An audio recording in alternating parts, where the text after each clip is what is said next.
Hello दोस्तों।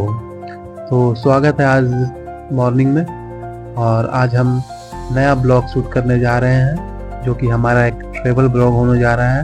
मैं आज पटना से अयोध्या तक का एक ट्रेन जर्नी करने जा रहा हूँ और इस जर्नी में मैं आपको बतलाऊंगा क्या क्या मुझे परेशानियाँ हुई, कितना मुझे खर्च आया, क्या क्या देखने को मिला और कैसा रहा यह सफ़र। तो चलिए शुरू करते हैं। और सबसे पहले मैं अपने पटना वाले घर पे रूम से निकलकर बाहर आता हूँ।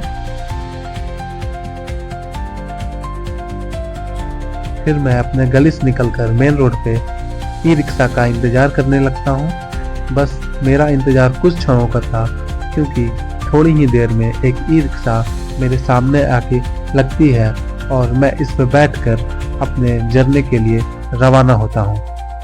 ई रिक्शा का मजा थोड़ा देर लेते हुए इन गलियों में घूमते हुए मैं अपने गंतव्य के लिए निकल चुका हूँ। मन तो बड़ा गदगद हो रहा है इस पावन एक पवित्र ट्रिप के लिए।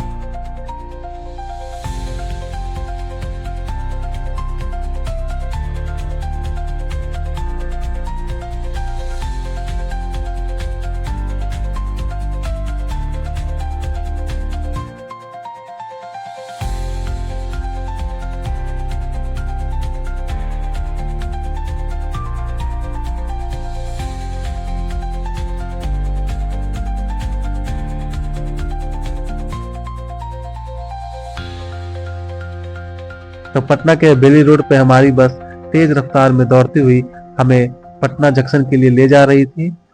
तब तक आप इन नज़ारों का मजा लीजिए जो पटना के one of the posh area में आता है, बेली रोड। इसी रोड पे गवर्नर हाउस, हाई कोर्ट और कुछ नए बिल्डिंग हैं जो पटना के खूबसूरती में चार चांद लगाते हैं। जैसे कि ये रहा पटना म्यूजियम। आप इस म्यूजियम को देखिए और इसका आनंद।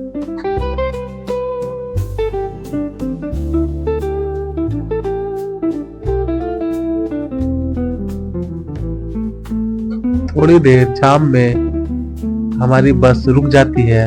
फिर जैसे ही जाम क्लियर होता है हम लोग अपने गंतव्य के लिए फिर से प्रस्थान करते हैं। थोड़ी देर रास्ता में चलते हुए पटना जंक्शन से पहले हमें भगवान कृष्ण के इस्कॉन टेम्पल के दर्शन होते हैं। यहाँ किसका आशीर्वाद लेके हम अपने जर्नी को कंटिन्यू रखते हैं। जय कृष्ण भगवान की।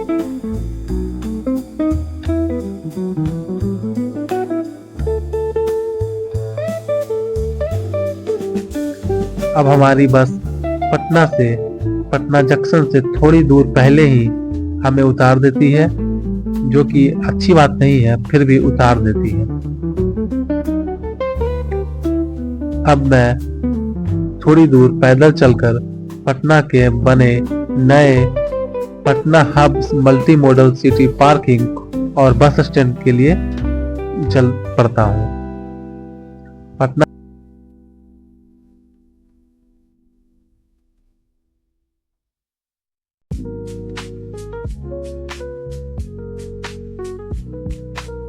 और ये रहा एंट्री गेट और यहाँ से हम Patna multi modal hub parking और बस स्टैंड में प्रवेश करते हैं। ये बहुत ही खूबसूरत से बना हुआ एक आधुनिक संरचना है जो बिहार को एक नई ऊंचाइयों पर ले जाएगा। इससे लोगों को आवागमन में बहुत ही सुविधाजनक परिस्थितियों का मिली है। और ये देखिए, ये जैसे ही अंदर बस आती है, वह बस से उतरने के बाद लेफ्ट साइड में हम अंदर की ओर बढ़ते हैं और अंदर की ओर बढ़ने के साथ ही हमारा एक पेडिस्ट्रियन वे है जो इस बस टर्मिनल को पटना जंक्शन से कनेक्ट करती है।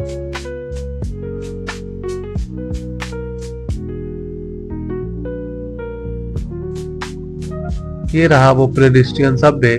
इसमें फुल्ली एसी है जो एक फर्स्ट फ्लोर और एक ग्राउंड फ्लोर को मिला के बनाई गई है। और ये वॉकिंग बेल्ट है जिस पे यात्रियों को कठिनाई ना हो सके, इसका भी ध्यान रखा गया है ताकि जल्दी से वो अपने गंतव्य पर पहुंच सके। क्योंकि ये थोड़ा लंबा रास्ता होता है इसलिए ये पाथवे बहुत ही आरामदायक है उन यात्रियों के लिए जिन्हें कुछ प्रॉब्लम है या वृद्ध है। वैसे तो अभी नया नया बना है तो इस पे सभी लोग आनंद ले रहे थे।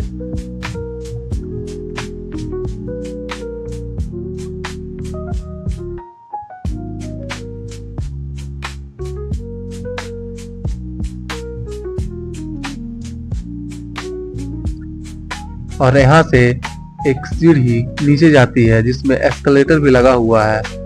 यहाँ से आप नीचे भी जा सकते हैं और जो डिसेबल है, विकलांग है, दिव्यांग वाले लोग, उनके लिए भी अलग प्रावधान है। यहाँ पर उनके लिए व्हील चेयर भी रखा हुआ है जिससे वो लिफ्ट के जरिए ऊपर आ सकते हैं। यहाँ से नीचे बढ़ते हुए हम लोग पटना जंक्शन की ओर जा रहे हैं और यहाँ का साफ सफाई और ये आधुनिक दृश्य देखकर मन मुग्ध हो जाता है, क्योंकि पटना में ऐसी संरचना का बहुत ही आवश्यकता थी। यह बहुत ही कंजेस्टेड हो चुका था पटना जंक्शन का इलाका।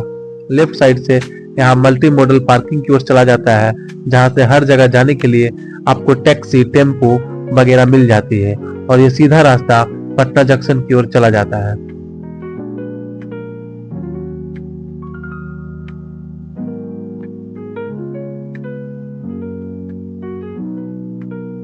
जैसा कि आप देख सकते हैं ये पेडिस्ट्रियन सबवे जिस पे बेल्ट लगा हुआ है वो अब चल रहा है और इस पे मैं भी थोड़ा आनंद लेते हुए अपने गंतव्य पटना जंक्शन की ओर बढ़ रहा था। लोग भी इसका आनंद ले रहे हैं क्योंकि अभी ये नया नया बना ही था।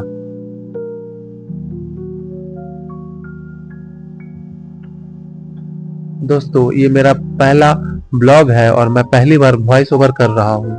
अगर कुछ गलती होता है तो माफ कीजिएगा और साथ साथ जो भी सजेशन हो आप मुझे दीजिएगा। मैं इस जर्नी पर जाने के लिए बहुत ही उत्सुक हूँ। मैंने सेकेंड एसी का ट्रेन बुक किया है जो पटना से स्पेशल ट्रेन है अयोध्या के लिए और ये लास्ट तक हरिद्वार तक जाती है और ये सिर्फ फ्राइडे को चलती है। तो मैंने फ्राइडे को टिकट कराया था और इसका टोटल खर्चा 1400 रुपये आया था।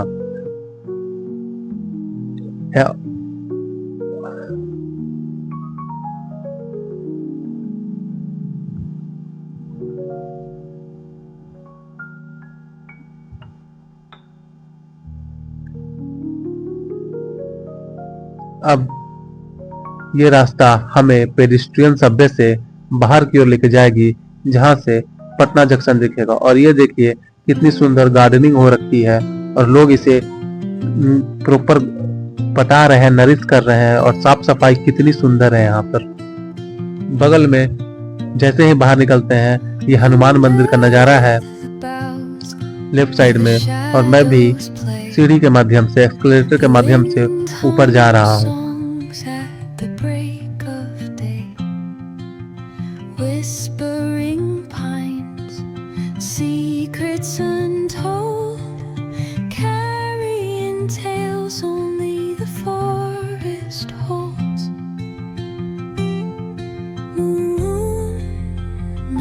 बगल में हनुमान मंदिर होने के कारण यहाँ भीड़ भी बहुत ज्यादा हो जाती थी पटना जंक्शन पे।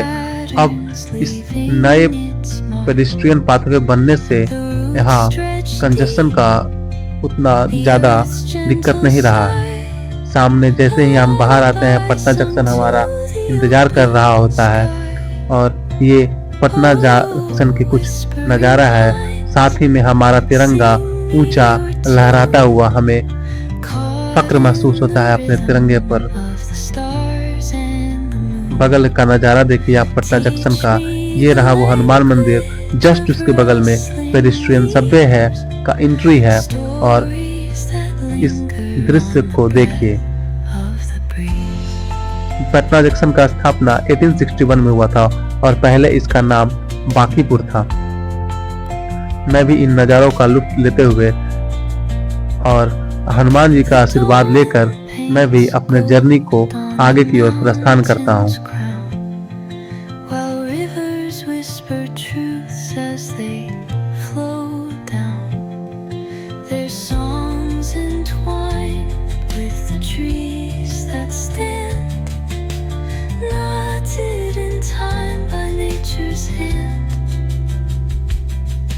Each echoing step on the forest floor क्योंकि मैंने सेकेंड एसी का टिकट ले रखा था, इसलिए क्योंकि मैंने फर्स्ट एसी का टिकट ले रखा था, इसलिए मैं first AC upper class waiting hall में आ गया। और यहाँ पर आकर बहुत ही राहत महसूस हुआ, क्योंकि बाहर में बहुत ज़्यादा गर्मी था और यहाँ चारों तरफ एसी लगा था, पंखा ऑन था और साफ सफाई भी उतनी ही थी। फिर मैं 17:57 यानी 5:57 पे अपने वेटिंग हॉल से बाहर आता हूँ। हमारी ट्रेन ऑलरेडी 2 घंटे लेट हो चुकी है, क्योंकि हमारी ट्रेन का आने का टाइम 4:20 था और अभी 6 बजने जा रहा है। अभी तक ट्रेन नहीं आई थी।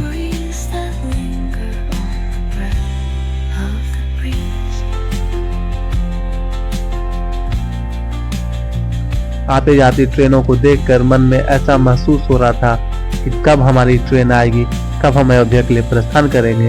इसी बीच दूर से आता हुआ हमारी ट्रेन का नज़ारा देखकर मुझे बहुत ही ज्यादा प्रसन्नता हुई।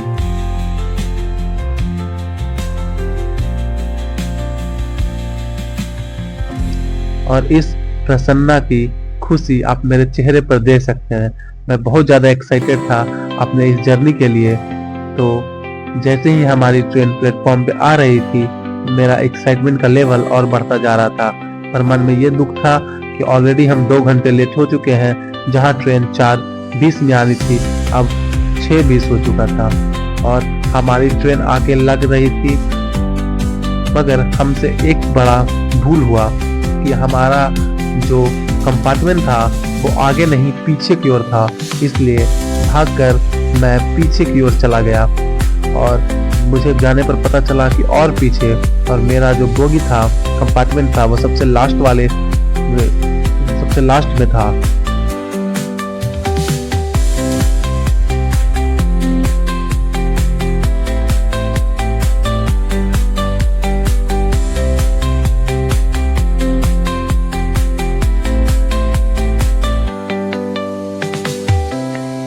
मेरा कंपार्टमेंट A2 है और मैं अब जैसे ही अपने कंपार्टमेंट पे आया, सबसे पहले मैंने अपना सीट लिया और जैसे ही, क्योंकि हमारी ट्रेन लेट हो चुकी थी, इसलिए वो अपने ज़्यादा देर नहीं रही अपने जंक्शन पे और मैं ट्रेन पे बैठा। फिर मैं बहुत ही खुश हुआ और अपने सीट पे आने के बाद अलग ही रोमांच, उत्साह और एक्साइटमेंट मेरे अंदर दौड़ रही थी। बाहर के नज़ारों को आनंद लेता हुआ मैं थोड़ी देर विश्राम किया। फिर मेरी आँखें खुली तो सुबह हो चुकी थी और हम अयोध्या पहुंचने वाले थे। तो चलिए अब हम बाहर निकलते हैं अयोध्या में, क्योंकि अब मैं 4:20 पे उठा था और मुझे पता चला कि अब अयोध्या आने वाली है। हमारी ट्रेन टोटल 4 घंटे लेट हो चुकी थी और जैसे ही मैं अयोध्या के स्टेशन पे उतरा, मेरा एक्साइटमेंट का लेवल और ज़्यादा बढ़ गया, क्योंकि ऐसा स्टेशन शायद ही भारत में किसी और जगह पर हो। नया नवेला बना अयोध्या जंक्शन अपने आप में बहुत ही खूबसूरत और आधुनिकीकरण का पहचान दे रहा था। मानो कि जैसे मैं किसी यूरोपियन शहर के एक स्टेशन पे आ गया हूँ। स्टेशन पे उतर के देखा तो मैं 4:50 हो रहे थे। उसके बाद मैंने आसपास के नज़ारों को देखा। फिर मैंने सोचा कि क्यों न इस स्टेशन को थोड़ा और एक्सप्लोर किया जाए बाहर निकलने से पहले। अपने ट्रेन को अलविदा कहकर मैं इस शहर को और इस स्टेशन को थोड़ा और जानने के लिए इसके आसपास घूमने लगा। थोड़ी देर बाद मैं इसके वेटिंग हॉल पे ऊपर में चला गया, जहां का दृश्य और ही ज्यादा खूबसूरत था। ये साफ सुथरी अयोध्या नगरी बहुत ही आकर्षण का केंद्र है। यहाँ कई लोगों को बैठने के लिए वेटिंग हॉल में सुविधा है और कई यात्री यहाँ विश्राम कर रहे थे। इस वेटिंग हॉल का कैपेसिटी लगभग 1 से 1,500 लोगों की है और यहाँ हर जगह पर साफ सफाई अच्छी तरह से मेंटेन की गई है। और यहाँ आने पर अगर आपको होटल वगैरह नहीं मिलता है तो इतनी साफ सुथरा है जगह है कि आप यहाँ भी अपना विश्राम कर सकते हैं और कई लोग यहाँ आराम कर रहे थे।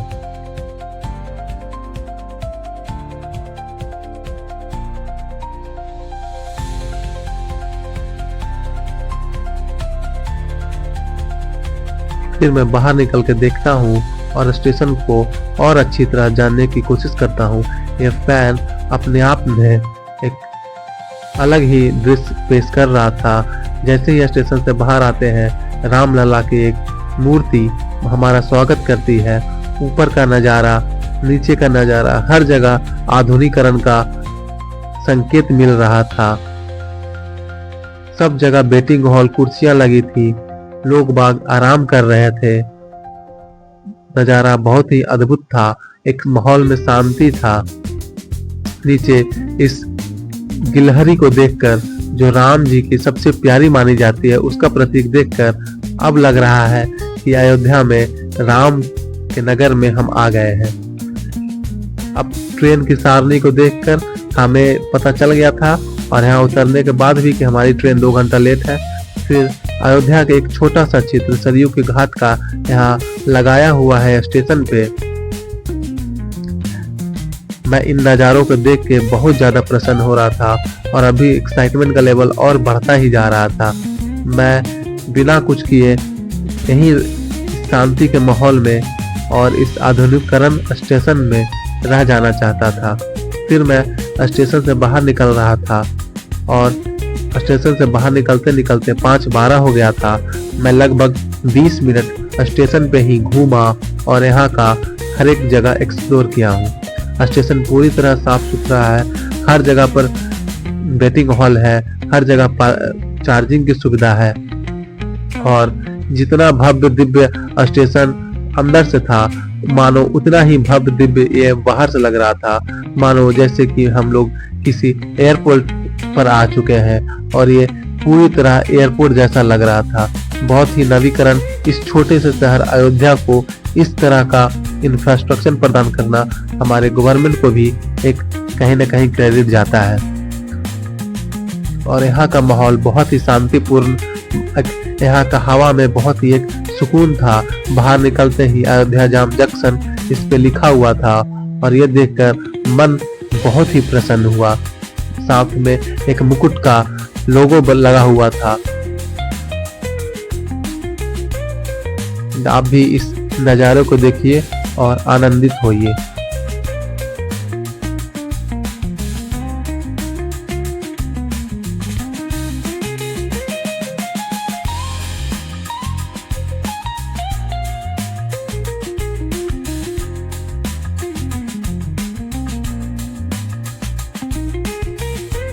चलिए दोस्तों, इसके साथ ही आज का ब्लॉग यहाँ तक ही रखते हैं, और मैं अब अगले ब्लॉग में अयोध्या शहर को अच्छी तरह घूमूंगा। यहाँ के सारे मंदिर और घाट पे जाकर दर्शन करूंगा, रामलला का दर्शन करूंगा, और मिलते हैं आपसे अगले ब्लॉग में। जरूर देखिएगा हमारा अगला ब्लॉग।